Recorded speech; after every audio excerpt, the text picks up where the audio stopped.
Well, hello everybody, and welcome back to my Let's Play of Tyranny. Have you seen the name of the game? It's episode 138. I'm IVATOPia. We're just about, after we pause it, to leave this area, so we might as well keep it paused actually. To find out where we're going to go next. So let's have a look at our journal. So voice unit have asked you to go to the burning library and bring back information contained within the silent archive. Also, probably should head there. You retrieve the silent archive, return to Cavalry and speak with the voices near it. Let them know of your success, so that's good. Chronicles of School of Ink and Quill have been hidden deep within the B-word wound.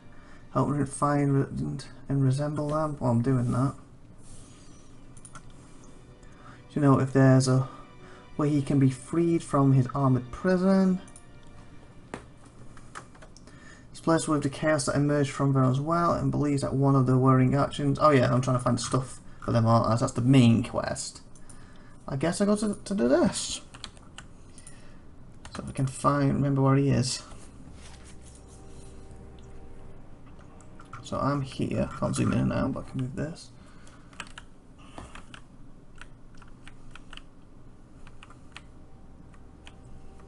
I forgot where he was.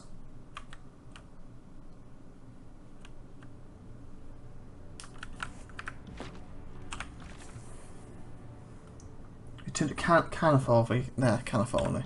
That's what I'm looking for. Canaphony. Right here. Go. Oh, what's going on? Carrying the burning library. The day's journey is trying, owing to uneven terrain and dusty conditions. You reach a bend in the path and spy a small clearing. Off to the side, several small rodents skitter away. As you approach, at the edge of the clearing, you see a familiar sight. Leafy vines coiling around tree trunks. As before, hundreds of thin, yellowish-green stems sprout from the vine, a collection of stiff bristles and elongated hairs, each with a cluster of bright orange berries. To your memory, you don't notice any significant difference between these plants and the ones you've encountered previously. Okay. Examine the berries. Rub the berry pits against your skin. Templar, examine the vine leaves. Eat the berries. I leave. Templar, examine the vine. The leaves extending from the main vine are bright green and lobed with edgy resembling undulating hills. This matches an old saying you recall about berries. Leaves like hills, safe from chills. Leaves like rain, unending pain. Okay. So what was it? Which edges resemble undulating hills. Leaves like hills, safe from chills, so that's fine. Leaves like rain, unending pain. So these are fine to eat. Eat the berry. You adopt a cautious approach, filling your pouches with berries while eating only a single cluster. The fruit is sweet and tart, surprisingly juicy for its size, and the thought of immediately eating another handful is tantalizing. But you restrain yourself with the stream as your guide. You follow the dense forest and eventually reach the main road with little difficulty. An hour later, you feel a constant tightness in your intestine. What? I thought it meant it was fine. One escalates in intensity with each step. Your stomach churns and the pressure in your belly intensifies. You got seemingly trying to curl in. You gotta be kidding me. Seriously? Did that not just say? Resemble under the hill. Matches an old saying you recall from the berries. Leaves like hills, safe from chills. With edges resembling hills. Leaves like rain, unnerving pain. But they're like hills. I don't know. As a cold chill washes over your body, you recall a small rodent bounding away in the clearing. Their droppings must have contaminated the berries. Of course it did. Desperate gas on your part, but one made far too late. Great. So the berries were fine, but the rodent contaminated them. Seriously? Beads of sweat also along. You know, earlier I literally engulfed, like last episode, wasn't it? If I'm not mistaken. You know, the edict of fire into me. And now I'm dying from rodent droppings. What? Beads of sweat can settle along your brow, and your intestines begin to burn. The pain is intolerable. You have barely enough time to depart the road and duck behind a tree before you empty your innards in an opposite direction, simultaneously coating the nearby trees and shrubs in a violent, bloody, and seemingly unending spray. The stench alone makes you vomit. Oh, caramba. Forcing you into an uncomfortable cycle of nausea, release, and repeat. Being reduced under 70%, 50%, 70% of health percentage will cause a long interrupt. Correct. How long does that stay for? Half hour later, you find yourself splattering out on the dirt floor, panting and heaving. The cold sweat has broken and the pain in your abdominal has subsided. But now you drink deeply from your water skin. Exhausted and trembling, you stumble back to the road, grit your teeth, and continue towards your destination. Seriously? Because of some rat droppings. I feel that's like tricking you. There's a little thing with the rat thing what you didn't notice. And there was a chance of putting the droppings on the piece that you ate. But then you have that nice rhyme. Oh yeah, my knowledge worked for me, I can eat this. And then, no, you can't. Rat droppings. Yeah. So I'm going to show up. What's that stink? Oh, just don't ask. Don't ask. Oh, great. So how do I get rid of this? Interrupt self when reaching 75%. 50% and 25% health until next rest. Great, that's a waste, but I'm going to have to get rid of that. It doesn't affect us. That sucked.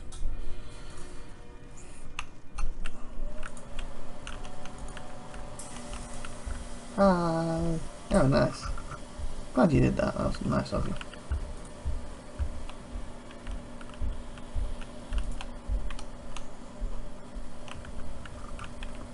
He was over this end, wasn't he? Let's see what's to say.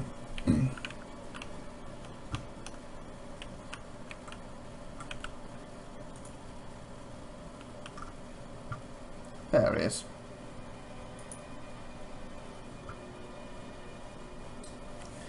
Regard you with an unreadable expression. Death surrounds us, but it would be useless to avoid inavailability. That is our lesson. Grave Ash and his fast plotting army will never understand as they scramble to avoid the grave. Welcome back, Faithbinder.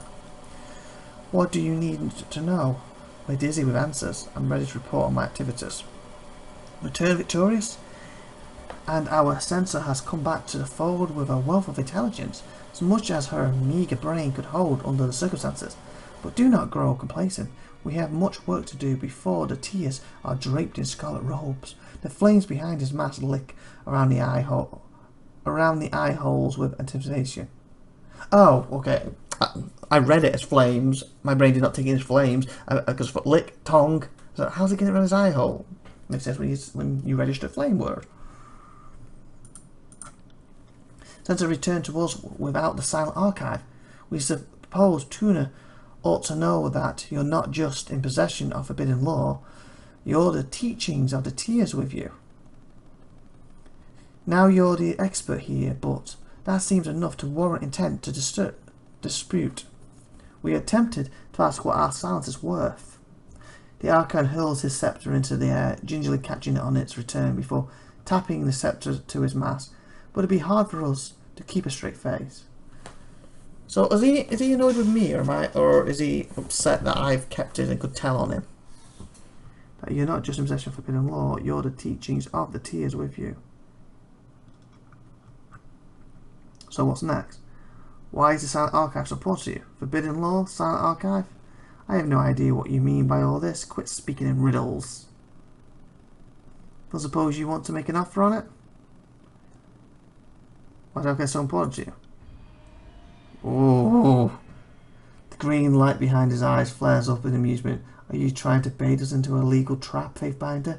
Do you imagine that none of us are educated in Caradon's meddlesome laws, much less now to dredge up incomes through simple curiosity? Of course we only want the Silent Archive to keep it out of Ash's hands. That old Surplus has enough arcane strength on his side without adding a bottomless trove of knowledge to his arsenal. Make no mistake, he would do anything to gain an advantage on us, including break the laws of our dear overlord. The very implication that you would use such a resource to further your own ends is frankly shocking, insulting. Shame on you, Vipander. The flame lickers to the back his neck, rear for was that momentarily forming a pair of horns. Quite silently. I suppose you want to make an offer on it now. What you mean by all this? Quit speaking in riddles. Favour with voices. Oh, what a silly cock we are being. Well, you know us, prone to blah blah blah, passing his sceptre from one hand to the other. Lets out a long chuckle. So sorry to have even hinted at the possibility of you violating the rules. The edict of fire was quenched and the ruin smouldered no more. Yet we detect a fire all the same, wicked faith behind it. It burns into your heart, warning you with knowledge and great power. Do you not deny it? You have changed before our very eyes. Still lives within me. I can't quite explain it. I'm more experienced, perhaps, but not more powerful. Do you think it could mean the sound? Lost Spirit. We smell the Overlord's power. You brew with promise. A cauldron, a candle, a mixing pot of wonders ready to explode. But enough of this. We deem progress and nothing will ever get done if you insist on plaguing us with brutality. The time has come to handle matters in our home region. As you have no doubt noticed, the Edict of Stone has wreaked havoc on these once fertile lands. Our Scarlet Chorus recruits return from the war, hungry for provisions. But we have none to offer, while the lands are thus blighted. The Akin Karen lies in the stone sea, clinging to life with both of their petrified claws. If he would simply allow death to take him, the edict would be resolved and our troubles at end. Kill the incompetent fossil, however, you can. He is flanked by adoring earth-shaker mages, but they should prove no challenge to the likes of you. It's now unlocked on the world map, so I guess we're heading there. Find our agent Misery in the ruined city of Halfgate. She will instruct you further. She has disappointed us to no end with her performance in the region so far. She disappointed you? Why are you sending her as my contact now? If you cannot squeeze some usefulness out of her, then I'm afraid her time in the current has come to an end. Oh, okay, yeah, free kill, thank you. Tell me about Edict of Stone. How's Karen able to endure the Edict of Stone? Have I sent you anyone who didn't end up on the pike or missing? What a ridiculous question, Faith behind her. We're horrified that you would even ask, Darcy. Doesn't suit you at all. The flames about his collar have formed sharp angles and says nothing more. No Edict Stone. Crusher brought down the edict to execute the rebellious, misguided Archine. It would seem Karen is just tough enough to endure the torment of the edict, but only barely, and while the Archine persists in surviving, the edict ruins the land. If Karen were to be put out of his misery, the Edict of Stone should subside. We could then set our sirs to toil and grew a bounty to feed our ever-growing chorus. About the stone sing. Our wretched little home was once the bread basket of the realm. These days it is pitted and treacherous castleform waiting to happen. An improvement, we think, but hardly a convenient one. Tribe of beastmen roam these lands, unshackled from the bounds of the human masters. These days they have no love for our kind, so take care. Able to endure the edict. He is hardly the deadliest Archon ever to walk Tyranny, but he's certainly one of the toughest. His refusal to die, even in the face of the current's magic, is an oppressive display of defiance, but an utterly futile one. And he clings to life by mere unable to move, unable to speak. Truly a sad state that only a traitor deserves. Killing him would be a true act of mercy, a good deed for the weak. What tribe of beastmen? They call themselves stone stalkers, you might interrupt in this. Strong, willful, and reeking of sex. We can't help but adore the creatures. We long for opportunity to learn from one of their mightiest species. We had in mind the primitives, a fearsome mystic known as 100 Blood. Knew she would. No, now known stone stalkers Prima. This elder mystic and toughest of tribe has slaughtered endless humans. 100 Blood would like vicious alpha to Chorus pack, but his wise beast woman will not leave tribe's territory so easy. Only need to show her the powers of the chorus, and she will want to join us of her own accordance. Once Once as I win her to our side, I can make her leave her territory. I'll drag her to near it by the scruff of her mane if I do. No, I want to be nice to her. Those who would kill the shadows. Pack is wild and vicious, reeks of sweat, death and deceit, but has own allure, has alpha to kills in shadows. She pants happily and gazes at you with a dangerous, possessive look of adoration. Deep into Stonesdale. Don't forget to bring us a souvenir of your travels. Cameroni has its charm. We're always seeking outside amusement. And with that, perfect time to end this episode. So next week.